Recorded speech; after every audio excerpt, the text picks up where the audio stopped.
You know, this rum sits on my back bar most weeks, gathering dust, getting completely ignored by me. And do you know what? I can't give you a valid reason for it, because after just sort of picking it up and revisiting it and kind of having a little smell and a quick little sip before I started the video, you know, I do really, really like it. And whether this thing that my palate is now really, really changing after, I mean, I must have been another good year or so since I probably had a go at this neat. It'll be interesting to kind of, I haven't watched this previous video that I did, but it'll be interesting to watch this back after I've kind of done this, because this is glorious. I get lovely, bearing in mind, so this bottle will have been open now a good year. I get lovely banana notes off there, lovely caramel notes, kind of that sort of inherent DDL Guyana sort of soft fruit vibe. I mean, there's also luscious sort of chocolate notes, vanilla coming off there as well, bit of nuttiness. There's a lot going on in this rum. And then as you have a little sip of it, it's that inherent DDL Guyanan vibes. I don't think you really struggle to pick that out as sort of a Demerara rum or Guyanan rum.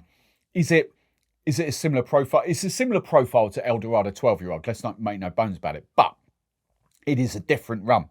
It is a different sort of complexity, different layers of flavouring going on. The finish, just before I took another sip there, went into this sort of roasted, kind of barbecuey, not smoked such, but it's like heavily roasted, nutty chocolate thing, like a dark roasted chocolate, if that's the thing. That's where it went into. But you still get these lovely sort of banana-y vibes with that sort of dried fruit.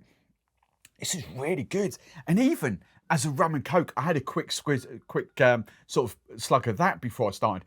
It makes a really, really good rum and coke. So let's give you some details about that. And then, obviously, by the end of the video, I'm going to ask the question, do I think it's worth it? Would I restock it when it runs out? And have I got any rums comparable behind the bar that you might buy instead? So the quick facts about this. In the UK, Master of Malt price, we're talking £30 and 50p. So where are we? Just about sort of 36, 38 US dollars equivalent of. Obviously, Guyanan rum, 40% ABV. I can give you the stills on this because I did, when I was researching the Guyana video, I did, probably a month, 6-8 weeks ago now, the different stills that they use. I can tell you that there's Port Morant and Enmore in here, but no Versailles. The Versailles is kind of left for the sort of 15 and 21-year-old El Dorado.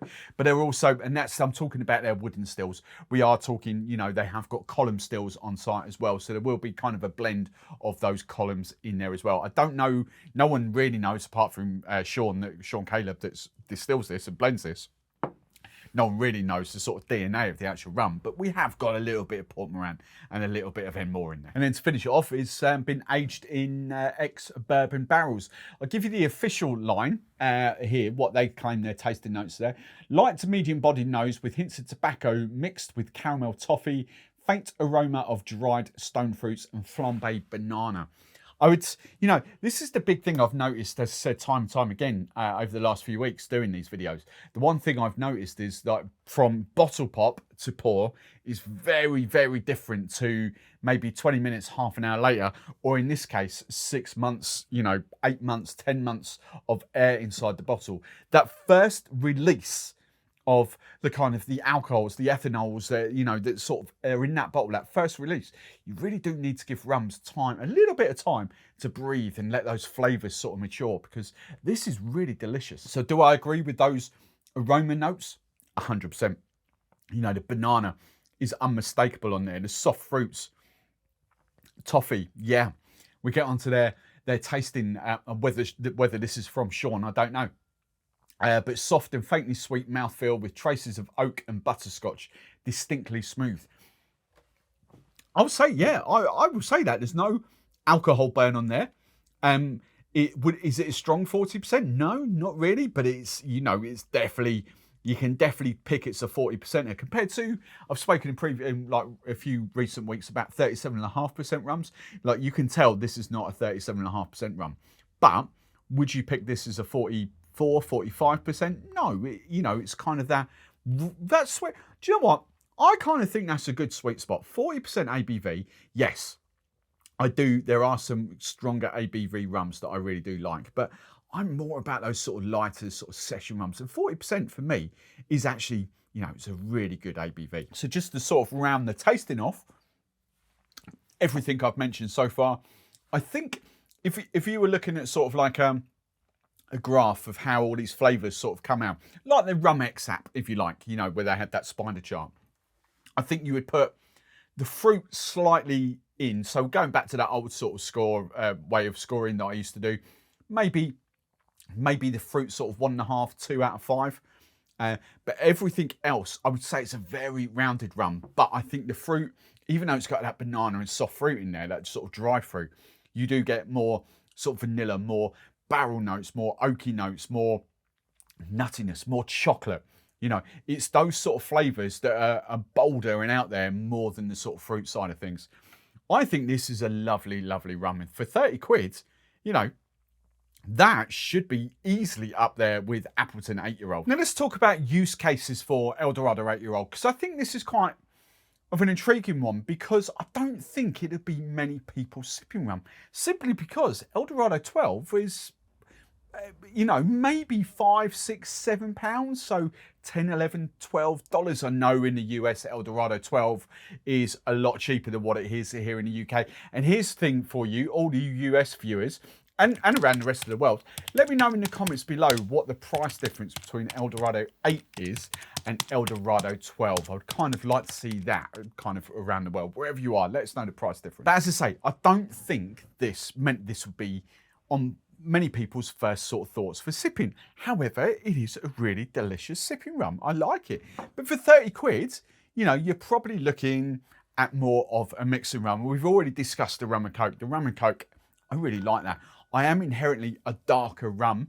You can argue that's not really dark, but I'm inherently a darker rum and coke kind of person. That's the sort of rums I prefer in there. Maybe black rums are my absolute go-tos, but that's delicious. I've got a few mixes here. The interesting one I'm going to talk about first off, which really threw me, I thought, you know what, this would kind of work with the Fever Tree's new sparkling apple juice cider to you guys in the US. This is really fascinating. Is it tasty? Yes, it's flipping tasty. But the big note that apple brings out completely surprised me. Chocolate. That is chocolate on steroids with that. Unbelievable. I don't know where it just come from. It's this weirdest thing. Yes, you've got the rum. Yes, you've got apple. But the finish is this chocolate apple kind of thing. Really bizarre, but I really like it. Now, I don't think, you know, this is certainly not my sort of daiquiri rum. I'm not going to put that with daiquiris. If you want to, again, you do you. I'm a big fan of that. You do what you think. But I'm inherently a lighter white column still rum for a daiquiri. So that's probably not my use case for that. And that would go for like Stratford sodas, citrus and the tropical, those sort of things. But we have got a few other sort of things going on here. Rum fashions. I actually did this with Miss Better's Bitters aromatic bitters. But again, a great little, and sorry, Demerara sugar, brown sugar I used in there. Delicious, absolutely delicious. But I actually think having that apple now, I actually think chocolate bitters would have been a fantastic rum fashion for that. This is really good. And it's that thing with the rum fashion. Do I get those nuances from the neat rum in that? No. But what I do get a little bit, to be fair, I do get those sort of rich Demerara. I don't think you lose the fact that it's an El Dorado, a Demerara rum, a Guyanese rum. I don't think you lose that. I don't think you would kind of think, oh, that could be any rum. But you don't get those little nuances. I do get a little, interestingly from that, I do get a little bit of sort of banana coming off there. But you do get those sort of more chocolatey, more kind of vanilla oak barrel aging notes coming off it. Again, really delicious and really different to the recent rum fashions that I've had. And then the two other sort of drinks I've got here, I'm just going to finish one off because I've just done it. I keep knocking that. I just do that as rum and ginger beer. Start off, but turn it into a dark and stormy. Couple of sort of little bits of aromatic bitters in there. Yeah, see, that's delicious. It's a lighter, dark and stormy. You know, it's not those sort of black rums that you kind of use. I know a lot of people do Goslings and Myers. For me, Puss is gunpowder proof, OFTD. You know, it's not in that vein. It's not a rich and robust dark and stormy. but it's a very good dark and stormy. It's a very, very good. Really like that. I would quite happily drink that. And then the last one, intriguingly for me, I've done a 1 rum Mai Tai with this. So essentially we've got that. You've got your orgeat, you've got your brown sugar, you've got your orange liqueur, your lime juice. Again, 1 rum, I don't know how I feel about 1 rum Mai Tais. It kind of, you drink, look, in a cocktail on its own, it's delicious. But when you have like a proper Mai Tai, when you've got maybe a 3 or a 4 rum blend going on where you're, those different kind of, the different aspects all of those rums bring to a blend, you've got all those different flavours going around, that's a Mai Tai. A 1 rum Mai Tai is kind of like an orange and almond daiquiri, in a sense. That's essentially what a Mai Tai is. Let's be open and honest about it. It's a lovely, lovely cocktail. I just want a little bit more from it. But it's good. I mean, I would quite happily finish that off if I didn't have another 3 videos to do. That's really good. So my favourite, I really like them all. I would struggle to sort of say, do I prefer it mixed more than neat? Bearing in mind that I'm a neat sipper. I probably wouldn't have it neat. I probably wouldn't be a first thought to have neat. I do love the mixed drinks. But if that was put down in front of me, then yes, I would drink it neat. So this is going to be an interesting summing up. I mean, do I think it's value for money? Have I got anything behind me already that kind of compares to it? And would I restock it when that bottle's finished? So, right, let's answer the first question. Or the third question, whichever way around it was. Have I got any rums behind the bar like it? Well, obviously not, because it's such a unique rum, or Guyana Demerara rum is such a unique proposition. There's nothing else that really sort of comes close. The big question you guys have got to ask yourself is, if that at £30, $37, $38 US dollars, and again, I'm kind of intrigued to see the price difference between those two. I know a lot of people in the US, Canada, that neck of the woods that kind of use that as their mixing rum. They think nothing of using that as a mixing rum because it is a lot cheaper. But in the UK, it's a very different proposition. And this is where I'm kind of torn, because I would have that. If I wanted one of those as a neat sipper, I would kind of have that as the neat sipper over that, because I've got both. And you kind of got these. I mean, these are probably here more for token, and I thought I should put some rums that I should compare this to on the bar more than they are direct comparisons. I mean, like for like, Jamaican 8-year-old versus Guyana 8-year-old, it's like cheese and, I don't know, cheese and, I was going to say cheese and toast. Well, they kind of go together, don't they? But you know what I mean? It's like chalk and cheese. There we go. They're completely and utterly different things, different animals, different beasts. If you wanted an 8-year-old rum, I don't know why you would specifically want an 8-year-old rum, but, £28, £30, roughly similar price point. Great mixing rum, great that. The question probably falls to me is, what do I think is a better mixing rum? And again, I can't really answer that, to be truthful, because they're very different finishes, very different styles of rum. If I had my arm twisted and looking at those cocktails that I just made, I would potentially swerve more towards the El Dorado than the Appleton 8, potentially, because I do like my rum and coke. I do like my rum and ginger beer. I do like Mai Tais.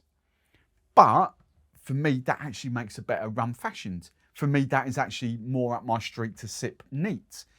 So yeah, swings and roundabouts on that. And then Black Tot is there purely for token reasons, because it's got a bit of, well, quite a bit of Demerara rum in it.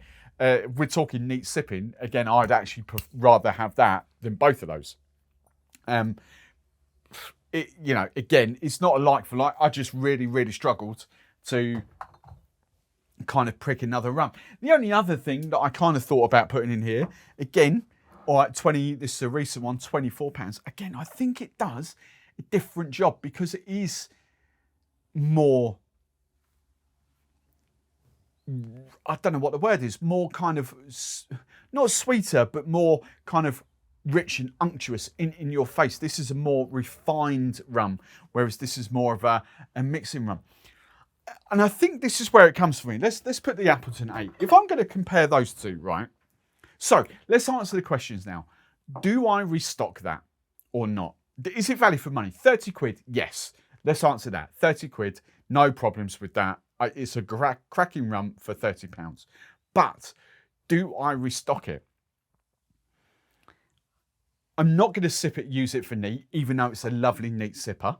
But that's not going to be a reason why I buy it. So I'm going to be using it for cocktails and mixers. Rum and Coke, prefer that. Rum and ginger beer, prefer that. The one rum Mai Tai, actually, when I did that, I preferred that. So I think I've answered my own question. Would I restock it? Probably not, because I would go for something like Skipper.